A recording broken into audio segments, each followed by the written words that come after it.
بسم اللہ الرحمن سرکار غوث اعظم کی والدہ سرکار غوث اعظم سے ایک وعدہ کرتی، عبد القادر علم دین حاصل کرنے کے لیے جا رہے ہو، علم کی پیاس کو بجھانے کے لیے جا رہے ہو، تم عالم بھی بنو گے، تم فاضل بھی بنو گے، تم دین کے خادم بنو گے، دین کے سپاہی بنو گے، مگر مجھ سے ایک وعدہ کرو کہ تم دنیا میں جہاں بھی رہو گے، جس حال میں رہو گے، تم کبھی جھوٹ نہیں بولو۔ کیا وعدہ کیا؟ جہاں بھی رہو گے، جس حال میں بھی رہو گے، کبھی جھوٹ نہیں بولو۔ شیخ عبد القادر جیلانی کے استر میں آپ کی والدہ نے کچھ اشرفیاں سی اور روانہ کر دیا۔ فی امان اللہ۔ سرکار غوث اعظم بغداد کے لیے روانہ ہوتے ہیں، راستے میں ڈاکوؤں نے حملہ کر دیا، لوٹ مار شروع ہو گئی۔ تو یکے بعد دیگرے ڈاکو آپ کے پاس آنے لگے، پوچھتے کہ تمہارے پاس کیا ہے؟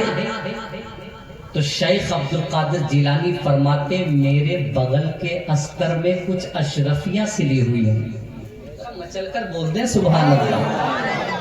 صرف نعت ہی پر سبحان اللہ نہیں بولا جاتا، تقریر پر بھی سبحان اللہ بول سکتے۔ سبحان اللہ بولنے سے متعلق ایک حدیث شریف سنا دوں آپ کو۔ سرکار فرماتے ہیں من قال سبحان اللہ وبحمدہ فی الیوم 100 مرہ حطت خطایاہ وان کان مثل زبد البحر۔ سرکار فرماتے ہیں اگر کوئی بندہ مومن دن میں 100 مرتبہ سبحان اللہ وبحمدہ پڑھ لے تو اللہ رب العزت اس کے چھوٹے چھوٹے گناہوں کو معاف کر دیا کرتا ہے۔ سمجھ رہے ہیں؟ سرکار فرماتے وہ انکان مثل زبد البحر، اگرچہ وہ گناہ سمندر کے جھاگ کے برابر کیوں نہ ہو، لیکن جب رب کی رحمت برستی ہے تو گناہ نہیں دیکھے جاتے، رحمت دیکھی جاتی ہے۔ سمجھ رہے ہیں؟ تو سبحان اللہ بیچ بیچ میں بولتے رہیے، ورنہ آپ نہیں بھی بولیں گے تو میں گفتگو برابر جاری رہے گی۔ مجھے فرق نہیں پڑتا ہے آپ ہاتھ اٹھا کر کہیں، آپ سر ہلا کر کہیں، مجھے فرق نہیں پڑتا، آپ سن لیں بس طبیعت سے۔ تو سرکار غوث اعظم ہر ایک سے یہی کہتے کہ میری والدہ نے میرے بغل کے استر میں کچھ اشرفیاں سی ہیں۔ ڈاکو حیران ہے، بچہ چھوٹا سا ہے لیکن اشرفیوں کی بات کر رہا ہے، شاید کہ یہ مذاق کر رہا ہے ہم سے، لہذا بالآخر سرکار غوث اعظم کو ڈاکوؤں کے سردار کے پاس لایا گیا اور ڈاکوؤں نے کہا سردار یہ ایک بچہ ہے، ہم نے جب بھی اس سے پوچھا تو یہ یہی کہتا ہے کہ اس کے بغل کے استر میں کچھ اشرفیاں سی ہیں۔ تو سرکار غوث اعظم سے ڈاکوؤں کے سردار نے پوچھا بیٹا بتاؤ کیا ماجرا ہے؟ سرکار غوث اعظم کا جواب وہی تھا، ہاں میرے بغل کے استر میں میری والدہ نے کچھ اشرفیاں سی رکھی۔ ڈاکوؤں کا سردار کہتا ہے کہ استر کو ادھیڑا جائے۔ جب استر کو ادھیڑا گیا تو ڈاکوؤں کا سردار کیا دیکھتا ہے کہ بچہ سچ بول رہا تھا، واقعی استر سے اشرفیاں نکل رہی ہے۔ ڈاکوؤں کے سردار کی آنکھوں میں آنسو آ گئے۔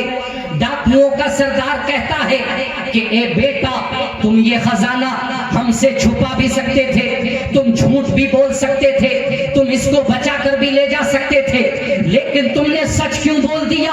تو شیخ عبد القادر جیلانی کا جلال سماعت کیجئے۔ شیخ عبد القادر جیلانی ڈاکوؤں کے سردار سے فرماتے ہیں کہ جب میں جیلان کی سرزمین سے چلا تھا تو میری والدہ نے مجھ سے ایک وعدہ لیا تھا، عبد القادر علم دین کی پیاس کو بجھانے کے لیے جا رہے ہو، مجھ سے ایک وعدہ لیتے جاؤ، تم زمانے میں جہاں بھی رہنا، جس حال میں رہنا، کبھی جھوٹ مت بولنا، ہمیشہ سچ بولنا۔ لہذا ماں سے جو وعدہ کیا تھا اسی وعدے کو نبھا رہا ہوں۔ ڈاکوؤں کے سردار نے جب اتنا سنا ہے تو ڈاکوؤں کا سردار ہی نہیں بلکہ تمام تر ڈاکو آپ کے مشرف اسلام ہوتے ہوئے نظر آتے ہیں۔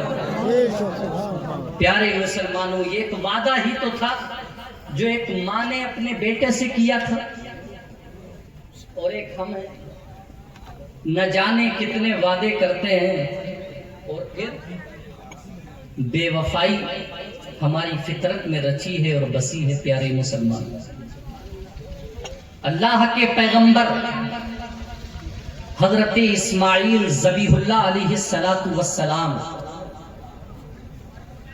سے جب ان کے والد محترم حضرت ابراہیم علیہ السلام نے فرمایا